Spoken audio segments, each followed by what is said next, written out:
Welcome to my YouTube channel fan. और आज हम लोग डिस्कस करने जा रहे हैं railway LP technician group D में पूछे हुए साइंस एंड जीके के सवालों को। हमारे चैनल पर और भी वीडियोस पड़े हुए हैं, इंग्लिश, मैथ्स, रीजनिंग, जाके आप देख सकते हैं। और मैं इस सीरीज़ को कंटिन्यू रखूँगा और आप लोग उम्मीद है पसंद आए तो लाइक शेयर एंड सब्सक्राइब करना मत भूलिएगा। Okay, so let's start. देखिए, वीडियो बनाने में बहुत मेहनत लगता है, मैं फिर से कह रहा हूँ, अगर पसंद आए तो लाइक शेयर एंड सब्सक्राइब करना मत भूलिएगा। Okay, let's start. पहला क्वेश्चन कहता है कवक की कोशिका आवृत्ति किसकी बनी होती है। कवक की कोशिका आवृत्ति किसकी बनी होती है? काइटिन की। ओके, चिटिन भी इसको लोग बोल देते हैं कभी कभी, है ना, बट काइटिन आप याद रखें। दो या दो से अधिक तत्वों के योग से क्या बनता है? दो से अधिक तत्वों के योग से यौगिक बनता है। ओके, देखिए ये क्वेश्चन देखने में तो इजी लग रहे हैं, जब एग्जाम में आते हैं तो आपका दिमाग खराब करते हैं फिर। ठीक है, ये वन लाइनर क्वेश्चन है, ऑप्शंस मैंने नहीं रखा। किसका उपयोग पेयजल को कीटाणु रहित करने के लिए किया जाता है? Bleaching powder. किसका उपयोग? ब्लीचिंग पाउडर का उपयोग। नेक्स्ट कहता है स्पष्ट गूंज सुनने के लिए मूल ध्वनि और प्रतिध्वनि के बीच का समय अंतराल कितना होना चाहिए? 0.1 सेकेंड। देखिए, इसको आपको ऑप्शंस में मैंने देखा है, रेलवेज में 1/10 सेकेंड भी लिखा था। ठीक है, तो ये भी सही है। ठीक है, आपको कन्वर्ट करने आना चाहिए। और ऑप्शन से भी बहुत खेलता है रेलवे, कि नहीं, ऑप्शंस में कंफ्यूज करने की कोशिश करता है वो। काम करने की क्षमता को क्या कहा जाता है? अब देखिए, यहाँ पे देखिए, मैं केवल बताओगे नहीं, मैं इसको एक्सप्लेन करने जा रहा हूँ, जहाँ पे भी कंफ्यूजन होती है बच्चों को, स्टूडेंट्स को, आई मीन।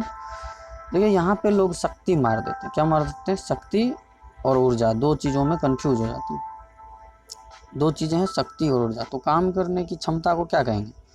शक्ति नहीं कहेंगे, ऊर्जा कहेंगे। ओके, ऊर्जा। किसी भी चीज़ में ऊर्जा हो सकती है। अब थोड़ी ना है कि जाहिर से मतलब हम लोग लिविंग थिंग है तो हमें लोगों में शक्ति होगी। क्या कोई ऑब्जेक्ट है, मान लीजिए पत्थर है, अगर आप उसको फेंकते हो तो उसमें काइनेटिक एनर्जी, गतिज ऊर्जा रहती है कि नहीं रहती? ऊर्जा देखिए सभी चीज़ों में हो सकती है, इसलिए कि काम करने की क्षमता को हम ऊर्जा कहेंगे, शक्ति बिल्कुल भी नहीं कहेंगे। ठीक है, बहुत सारे लोगों ने इसमें गलती किया था, मैंने इसको सही कर दिया। और ऊर्जा किसी भी चीज़ में हो सकती है, living and non living thing, but शक्ति लिविंग थिंग्स के लिए। ठीक है, चलिए नेक्स्ट क्वेश्चन क्या था? यांत्रिक ऊर्जा किनका योग होता है? देखिए, और देखिए मैं आपको एक चीज़ और बताता हूँ, कुछ क्वेश्चंस ऑप्शंस गलत भी हैं। ठीक है, तो ये कोक बोल रहा है, कोक में इसको अलाउ, तो इसका कोई मतलब नहीं होता है। ठीक है, कुछ क्वेश्चंस गलत भी पूछे गए थे, और जैसा आप लोग पता होगा। पहले फिर नेक्स्ट क्वेश्चन कहता है किसी फूल के मादा प्रजनन हिस्से को क्या कहते हैं? अंडक। देखिए, फर्स्ट टाइम इसमें मैं भी कंफ्यूज किया था, पुंकेसर बोलता है, क्या ये कार्पेल्स वगैरह होते हैं। ठीक है, तो देखिए पुंकेसर नर जनन भाग है और अंडक मादा जनन भाग है फूल का। ठीक है, फिर कहते हैं यदि डोबेरनर के त्रिक का पहला और तीसरा सदस्य फॉस्फोरस और एंटीमनी है तो इस त्रिक का दूसरा सदस्य क्या होगा? आर्सेनिक होगा। ठीक है, आप ऐसे याद रख सकते हैं, फॉस्फोरस, आर्सेनिक, एंटीमनी। ठीक है, मैंने याद कर रखा है, फॉस्फोरस, आर्सेनिक, एंटीमनी। तो दो तो दे रखा है, तीसरा कौन गायब हो रहा है? तो आर्सेनिक गायब हो रहा है। मैंने क्या याद रखा है? फॉस्फोरस, आर्सेनिक, एंटीमनी, तो आर्सेनिक हो जाएंगे। बल के समीकरण में एफ का मान किसके बराबर है? एफ मतलब फोर्स। ठीक है, और आप लोगों ने पढ़ा होगा F is equal to M A, class 9th में आई थिंक एनसीईआरटी में। और देखिए एम ए का मतलब देखिए मैं बता देता हूँ, एम फॉर मास होता है, द्रव्यमान हिंदी में बोले तो, और ए फॉर एक्सेलरेशन होता है, यानी कि त्वरण। ओके, इंग्लिश मीडियम वाले भी समझ जाइए, ए फॉर एक्सेलरेशन यानी कि त्वरण होता है। किस भारतीय राज्य में सबसे अधिक हवाई अड्डे हैं? तो देखिए गुजरात में। ठीक है, रेलवेज इस टाइप के भी क्वेश्चन पूछा करता था। ये क्वेश्चन देखिए आपको बुक्स में नहीं मिलेंगे, आप प्रीवियस ईयर क्वेश्चंस लगाइए तभी जाकर आइडिया लग पाएगा, अन्यथा नेक्स्ट अपकमिंग रेलवे एग्जाम में आप लोग को बहुत कम नंबर आने वाले हैं। गुणसूत्र में क्रोमेटिड्स जिस बिंदु पर संलग्न होते हैं उस बिंदु का नाम क्या है? तो देखिए गुणसूत्र में जो क्रोमेटिड्स होता है, जिस बिंदु पर सभी मतलब से क्या बोलते हैं, संलग्न का मतलब बोलते हैं कि वो सब मिलते हैं, ऐसा बोल सकते हैं, उस बिंदु का नाम है सेंट्रोमियर। नेक्स्ट क्वेश्चन चलते हैं। तो नेक्स्ट क्वेश्चन रिपीटेड क्वेश्चन आ गया। ठीक है, मैं बता देता हूँ फिर भी। तो बल तो मैंने बता ही दिया, गुजरात में सबसे ज़्यादा हवाई अड्डे। चलिए, पाक कला में अपने योगदान के लिए वर्ष 2017 में किस शेफ को पद्मश्री से सम्मानित किया गया था? संजीव कपूर को। Okay, Sanjeev Kapoor is Indian, और ये इंडिया के लिए फेमस पर्सनालिटी हैं, ऑस्ट्रेलिया में आई थिंक काम करते हैं। देखिए, जिनको भी करंट अफेयर्स में पद्मश्री, पद्म विभूषण और और भारत रत्न मिले हैं। भारत रत्न तो जनरली पूछता ही नहीं, सभी याद कर लेंगे। तो आप पद्म श्री तक भी याद रख सकते हैं, ठीक है। फेमस लोगों को, बहुत सारे लोगों को मिलता है, बट फेमस लोगों को अगर आप याद रख लेंगे आपका करंट अफेयर हो जाएगा, ठीक है। भारतीय मूल के लियो वाराडकर कौन से देश के प्रधानमंत्री बने हैं? आयरलैंड।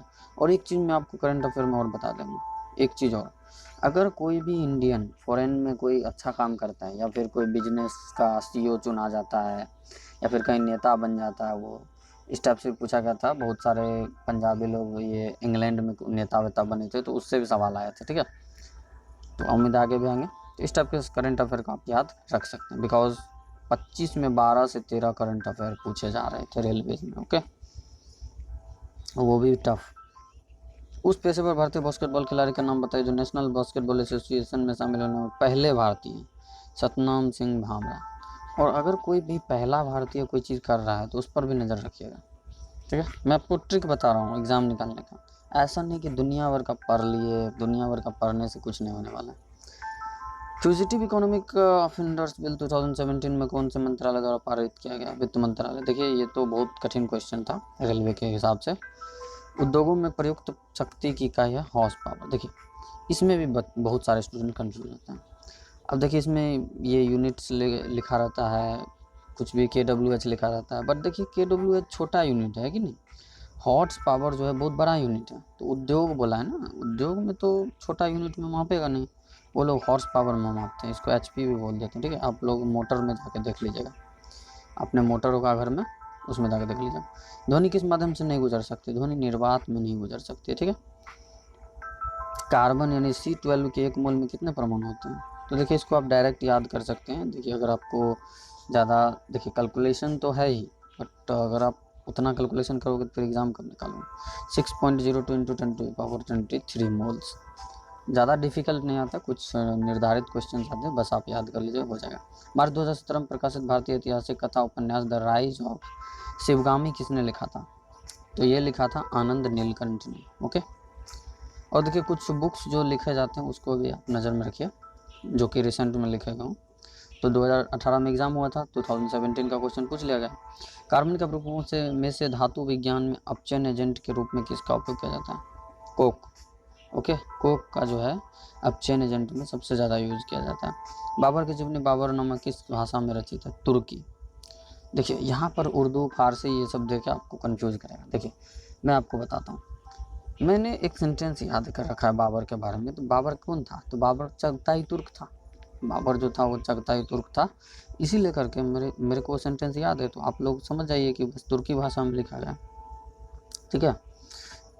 एनाहिम USA में आयोजित विश्व भारोत्तोलन चैंपियनशिप 2017 में किसने स्वर्ण पदक जीता? तो मीराबाई चानू।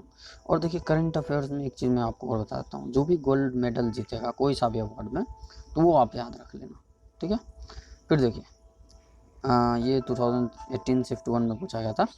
ओडोमीटर एक ऐसा उपकरण है जिसका उपयोग गाड़ियों में किसको मापने के लिए किया जाता है? दूरी को, ओके। इसमें बहुत सारे लोगों को कन्फ्यूजन था। देखिए इस दूरी कह देगा कि आपको कि दूरी मापने के लिए कौन सा यंत्र यूज होता है? तो स्पीडोमीटर आप पहले ऑप्शन में रहेगा, आप स्पीडोमीटर मार देंगे, बट हो जाएगा गलती। स्पीडोमीटर जो है स्पीड मेजरमेंट करता है, ओडोमीटर जो है दूरी को मेजरमेंट करता है, ठीक है। तो आप कंफ्यूज नहीं कीजिएगा। उस रूसी रसायन शास्त्र रसायनज्ञ का नाम बताएं जिसने यह प्रतिपादित किया कि तत्वों के गुणधर्म उनके परमाणु द्रव्यमानों का एक आवधिक कार्य है। तो देखिए इसमें तो बहुत ज़्यादा लोग को कन्फ्यूजन होता है, और जहाँ जहाँ कन्फ्यूजन होता है मैं आपको बता देता हूँ। देखिए बहुत सारे लोगों ने, मेनली 4 लोगों ने पीरियोडिक टेबल में बहुत सारे ये चीज़ किया था, ठीक है, आविष्कार वगैरह खोज वगैरह किया था 4 लोगों ने। बट जहाँ परमाणु द्रव्यमान नज़र आए वहाँ आप आँख बंद करके मेंडलीव मार देंगे, ठीक है। बिकॉज देखिए सबसे पहले डोबेराइनर आया था, तो उसने ट्राइड दिया था, ठीक है, ट्राइड दिया। फिर आया आपका ये मेंडलीव, नो सॉरी मुझे याद नहीं आ रहा अभी, न्यूलैंड ने क्या दिया? ऑक्टेव लॉ दिया। इसने तो ये लॉ दे दिया ट्राइड, न्यूलैंड ने ऑक्टेव लॉ दिया। उसके बाद जो मेंडलीव आया ना, वो परमाणु द्रव्यमान का लॉ दिया, ठीक है। और मेंडलीव के बाद जो मोजले आया था, वो मोजले जो है एटॉमिक नंबर पे आधारित था, उसका सबसे लास्ट में जो आया था। और मोजले का ही हम लोग भी पढ़ते हैं, आधुनिक मॉडर्न पीरियोडिक टेबल मोजले का ही है, ठीक है। मेंडलीव वगैरह मत मारिएगा। भ्रूण को एक विशेष ऊतक की सहायता से माँ के रक्त से पोषण प्राप्त होता है, गर्भनाल द्वारा, ठीक है। चलिए नेक्स्ट क्वेश्चन चलते हैं। तो यहीं पे हम अपने वीडियो को ख़त्म करते हैं और उम्मीद है मैं और भी सीरीज़ लेकर आता रहूँगा, आप लोग देखते रहिए। पसंद आए तो लाइक शेयर एंड सब्सक्राइब जरूर कीजिएगा और भी एग्जाम के लिए ये सभी इंपॉर्टेंट क्वेश्चन है। Thanks a lot.